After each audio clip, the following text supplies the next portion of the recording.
Yeah. I'm not gonna lie, rather had fun, yeah. When you and Ben are hanging out, do you guys like talk about this stuff?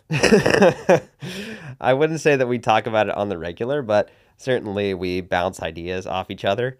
I would say I'm probably more active about bringing it up in the first place, but Ben always likes to discuss it, whether it's a new shot or a new strategy or just experimenting. Ben was the one that was experimenting with different shots before I even started pickleball. And he's like, oh, I like this shot that somebody hit. And it's like, oh, Marson was trying this, or, Aspen Current was trying that. And I really liked that shot. And I kind of wanted to try it and mimic it. And he called it Frankenstein-ing. So he's been doing that for a long, long time, trying out different shots. And you see it even now. His two-handed backhand looks a heck of a lot like James Ignatowicz's backhand. And that's definitely something that he looked at what James had, and he's like, I think I could make this work for me. And I think that's something that we've both done over the years that has been beneficial, kind of keeps the ideas flowing, and definitely makes for some good conversations. Okay, then Been you're interesting probably... Well, I saw him. I saw him doing. I saw Ben doing some Rileys for a little while, like lifting up that. Oh, that, the elbow raise. The elbow raise. He's gone away from that recently. Yes, he hasn't. You can remember when he used to do that though, and I don't know why it's so effective. But Wait, talk about that. Break down what you're talking about. So when Riley pulls off the bounce, or sometimes he fakes it, he will raise up his left elbow a little bit, so sort of flapping it up like he's doing the chicken dance. Mm-hmm. And for whatever reason, it's deceptive and it fools a lot of people. They're not really sure what he's about to do. And obviously, it only has so much to do with the actual shot he's about to hit, but it's almost like a shiny object. Hey, look over here while I hit the shot into your body. And a lot of people can't pick up the ball very well. As somebody who's played in front of him for years, I can tell you that it takes some getting used to. So there was a time when Ben would experiment with that, and he did comment that it seems to get people. I don't know why it is, but it does seem to get people more often than not. I think it gets people because they expect that it's going to do something. Yes. But if you take that out of your mind that it actually doesn't do anything, Yeah, you're good. But it works. it does work. Anything you're experimenting with? Anything that you're trying to emulate from another player? Oh, there are lots of things that I wish that I had or that I start to emulate. The Annalee two-handed inside-out roll is something that I'd love to have. So Backhand inside-out roll. So as a dink, when she's playing with Ben, and Ben, when he rarely doesn't take a middle ball, she has this nasty two-handed backhand roll inside-out, which I just don't have that shot. I would love to have that shot. I've experimented a little bit with it. I'm not anywhere close to as good as she is with it, but it's something that I feel like would benefit me in certain situations, and certainly if I'm playing mixed from the right, it could be a very beneficial shot. You see people like James or Riley use it from that side to great effect. So that was one that I was experimenting with more last year, among other shots. I think that it sort of keeps everything fresh when you're working on a new shot, and if somebody does something particularly well, I think that you're well served by starting to imitate it a little bit and putting your own spin on it. It doesn't have to look exactly the same, but a lot of times you can learn something from the other players that do a shot particularly well. You ever have a loss and you and Ben go back to the house and throw it up on the TV and watch it back and talk through it? That has never once happened. Really? That's not going to happen. At that point, you're both competitive and it hurts to lose and you need to take a little time. You're not going to let it affect your week, but for the next hour or two, you're, not happy. So right. You kind of let it sit for a bit, and then after that, you can start to think about what you could do better next time. All right. Since you won your first PPA Mesa 2021, do you have, off the top of your head, all the teams you've lost to since then in men's doubles? You and Ben as a team. I could get pretty close, I think. Well, we do. So go ahead. You do. Oh, so this is an exam of types. Yeah. So including that tournament in Mesa. Sure. So we lost that day in the quarterfinals to Tyler and Spencer. Right. So when you win that first title, you came back around. We came back around and You double lost to dipped. Tyler and Spencer. Yes, not the team that people picked as the one to take us down in that tournament, but fortunately we had that second chance to come back around. So the rest of that year, Ben played quite a bit with Matt that year. So I'm trying to remember if we lost at all in that. in that 2021 year. I'll come back to that, but for 2022, we lost 4 times, I believe. Or no, 6 times. We lost 6 times. We lost 4 times to Matt and Riley in that year. Our other 2 losses would have come to JW and Dylan on that windy day in Florida. And the other one, there was one other one, would have been Tyson and Jay at Nationals, where we also had the opportunity to come back and double dip. So those were our 6 losses. That year, the following year, would have been last year. We lost 4 times. We lost the first match of the year to Philip Locklear and Ben Newell. Mm-hmm. Oh yeah. Also not a team that you would expect us to lose to. They routed us in 2 games in the second round. We lost to Pat and DJ in the quarterfinals of Seattle. So they played a good match there. We lost to JW and Dylan when I had my bruised Achilles in the final of Takea. Excuses, making excuses.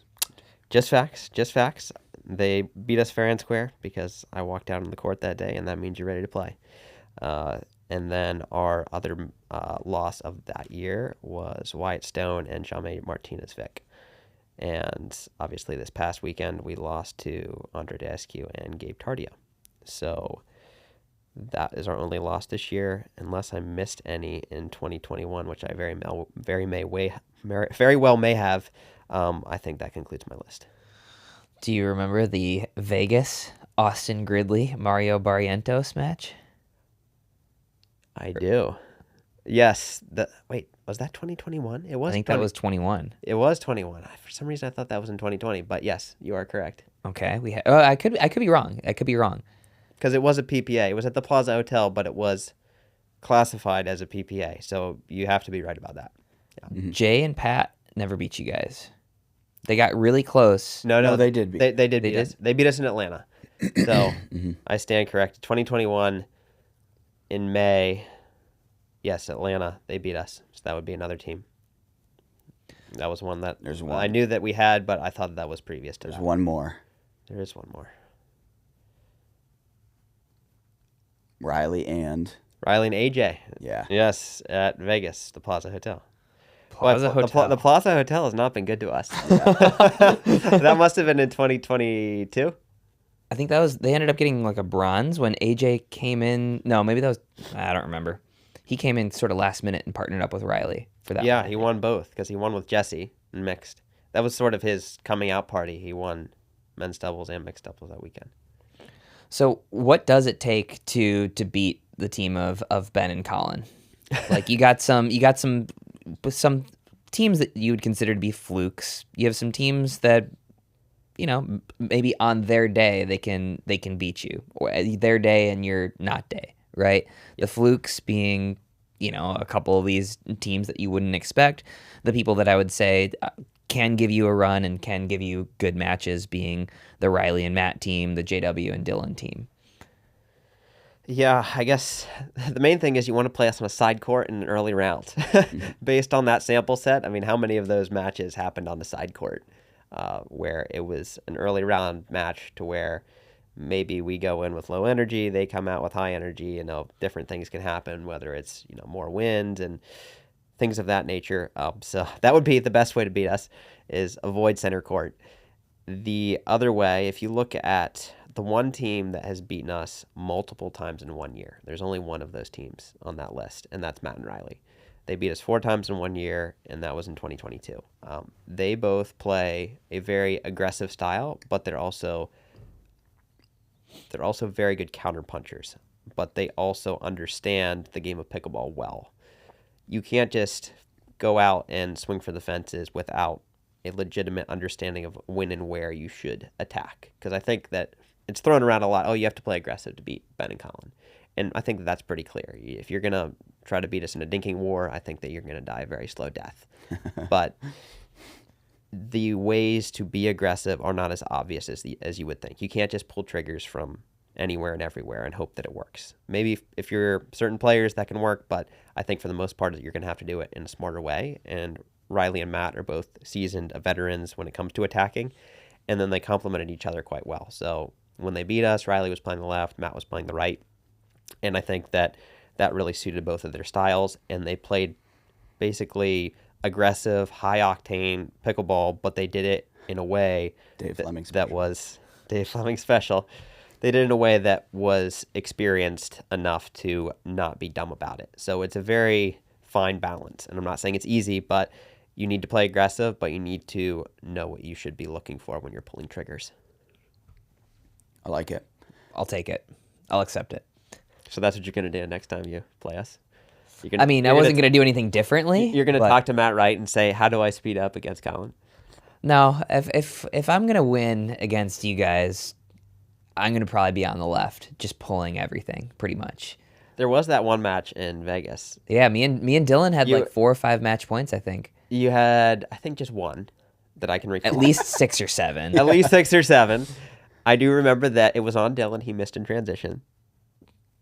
It wasn't on you. I mean, Dylan got us there, so. Well, Dylan played very well in that match, but I do recall that you played a lot of left in that match, and you were pulling a lot of triggers, and it was working, and it was on a side court. I will point out that you got that right. You're like, Connor, we really need to be on court 17 right now. Yeah, when I talk, Connor listens. But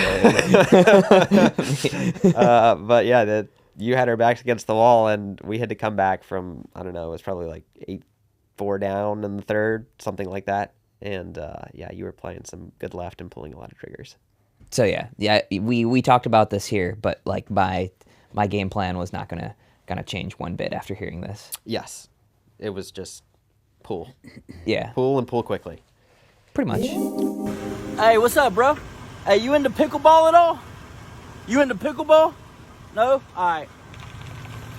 I've got a nice little side hustle going here. I basically just show up at pickleball courts and I bring some products that they might need, and I slang pickleball products. With pickleball being such a hot sport right now, there's a lot of different products coming out and it's hard to keep up with. So I just basically bring the products directly to the customer right here. Hey, bro. Hey, you're looking thirsty out there. You need one of these ice shakers? You know, to be honest with you, though, all I'm really doing is I just subscribe to the pickleball box, and it comes straight to my door with all the hottest pickleball gear in here, and it's like $250 worth of stuff, and I get it for 99 bucks. Hey, Donna, I got that new Fila zip-up you were asking about right here. Yeah, that pickleball Fila zip-up, yeah. Yo, these pickleball junkies, man, once you give them a taste of that new product that they got coming out, they can't get enough of it. Hey, Tom, weren't you asking about some pickleball socks, man? I got some socks right here for you, brand new. Yo, did y'all need some sunblock? Was somebody asking about some sunblock? Hey, what's up, bro? You want to check out what all I got? Yeah, come check it out, man. Check it out. Wait. Cops, dude. Cops. Be cool. What's up, officer? Good day? Having a good day? Good. All right, check it out. Yeah. I'm not gonna lie, rather had fun, yeah.